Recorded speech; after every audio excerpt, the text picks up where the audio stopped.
Long, long ago there lived at the foot of the mountain a poor farmer and his aged widowed mother. They owned a bit of land which supplied them with food, and they were humble, peaceful, and happy.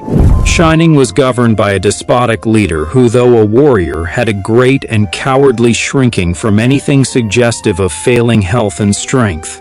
This caused him to send out a cruel proclamation. The entire province was given strict orders to immediately put to death all aged people.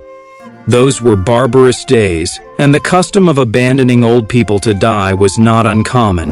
The poor farmer loved his aged mother with tender reverence, and the order filled his heart with sorrow.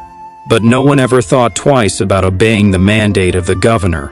So with many deep and hopeless sighs, the youth prepared for what at that time was considered the kindest mode of death. Just at sundown, when his day's work was ended, he took a quantity of unwhitened rice, which was the principal food for the poor, and he cooked, dried it, and tied it in a square cloth, which he swung in a bundle around his neck along with a gourd filled with cool, sweet water. Then he lifted his helpless old mother to his back and started on his painful journey up the mountain. The road was long and steep. The narrow road was crossed and recrossed by many paths made by the hunters and woodcutters. In some place they lost and confused, but he gave no heed. One path or another, it mattered not. On he went, climbing blindly upward, ever upward towards the high bare summit of what is known as Obatsuyama, the mountain of the abandoning of the aged. The eyes of the old mother were not so dim, but that they noted the reckless hastening from one path to another, and her loving heart grew anxious. Her son did not know the mountain's many paths, and his return might be one of danger, so she stretched forth her hand and snapping the twigs from brushes as they passed, she quietly dropped a handful every few steps of the way so that as they climbed, the narrow path behind them was dotted at frequent intervals with tiny piles of twigs. At last the summit was reached. Weary and heart-sick, the youth gently released his burden and silently prepared a place of comfort as his last duty to the loved one.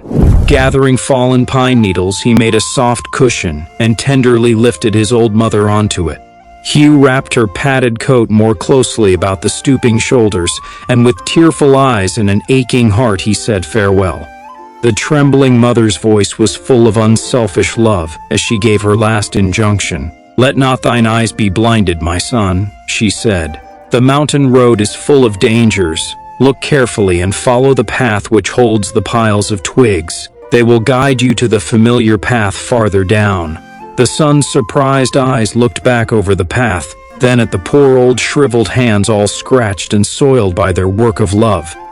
His heart broke within, and bowing to the ground he cried aloud, "Oh, honorable mother, your kindness breaks my heart. I will not leave you. Together we will follow the path of twigs, and together we will die."